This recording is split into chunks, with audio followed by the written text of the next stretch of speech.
We continue with the Sports Groove 2.0, and I'm pleased, honored, and privileged to be joined by one of Georgetown's finest. He is affectionately known as the Junkyard Dog, having played 10 years. Yes, sir. Get it in, get it in. He played 10 years in the association, and he kind of, frankly, was Jeff Green at Georgetown before Jeff Green. I mean, he was that quintessential forward that could do some of everything, and he did it for a long time in the league. So as we look back on Georgetown's victory in the Big East tournament, one of their all-time best, Jerome Williams joins us right now as we continue on the program. Dog, great to have you. What is up? Hoya Saxon, that's what's up, man. That's what's going down right now. You know, we Big East tournament champs. Shout out to Patrick Ewing and the staff, man. That's the way you hang on and go from the bottom to the top. Right. He was talking about the Drake record after the game. So as a Hoya alumnus, what does it mean to see arguably, well, ain't no argument, the greatest player in the history of the program cut down the nets as a coach? I mean, it's just it's you see Coach Thompson's hard work come full circle. This is the player that brought Coach Thompson more notoriety, that brought the school and the university its first NCAA title, multiple Big East championships. I mean, 3 out of 4 years he was Big East champion, Patrick Ewing. I mean, that's the most in school history. And to take that and become the head coach of Georgetown and then bring them a Big East tournament title is just remarkable.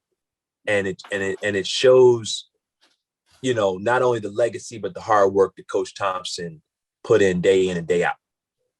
Talk to me for a second, if you would, after the emotion of losing Coach, what it means to the family at this particular time to win it. I mean, it's, you know, I'm not a part of the family. I'm just a friend, a fan who grew up, but there's an elation that I felt on Saturday that, quite frankly, from a sports event, I hadn't gotten since the Nationals won the World Series. It was that big to me. Well, I think there's just a level of respect that Coach Thompson and his era came with that is almost unparalleled in sports. When you look at the political climate of today, when you look at the sports climate of today and what athletes are still going through and continue to face an uphill battle, you saw a pillar in Coach Thompson that was willing to break down those barriers and unapologetically. I mean, that is something that just doesn't even no longer exist, because the factors and the stakes have only increased since Coach's time. You know, with dollars and the amount of money that's out there and the economics that can potentially be changed overnight, these players are making catastrophic decisions and forced to, and not always getting the fair shake. And Coach Thompson, that's what he was all about. He was about the education. He was about sending players on to become better men, whether or not they made it or not.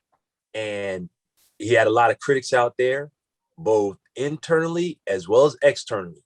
But he was able to, you know, cement his legacy. And that's the thing that accumulates for a lot of his past players on the eve of Patrick Ewing winning the Big East tournament title and really, you know, doing the unthinkable.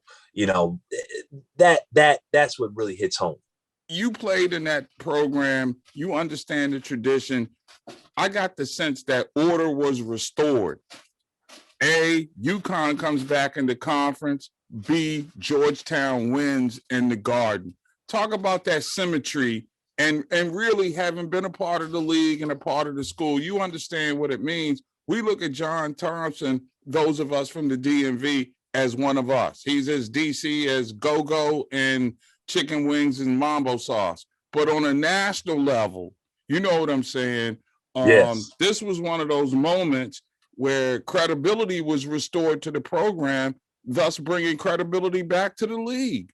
Amen. I mean, Washington, D.C. has been on a low for years now because of that credibility not being able to be sustained, and seeing schools like Villanova and UConn get their leg up. I mean, they really gained in years post Coach Thompson. Their Big East championships went up, their conference titles went up, and really, they took down the massive lead that Coach Thompson had solidified. And you got schools like Syracuse, Villanova, and UConn always being mentioned as the top of the Big East. And like you said, to your notion, Connecticut comes back. We need to get Syracuse back too. They need to hurry up and come on back and get out of that ACC. But anyway, we don't need to talk about the Orange. But we definitely got our swag back, on Sunday. And that's what was needed, because Georgetown is sitting back on top with 8 titles from the Big East tournament. And that's important for the program. It's important for Patrick Ewing. I mean, think about all the players that left the program, for whatever reason they wanted, or for whatever reason they were deemed to have to leave and go seek elsewhere. This is something that was needed, and he was able to do it with players that wanted to be there, trusted in the process, and stayed.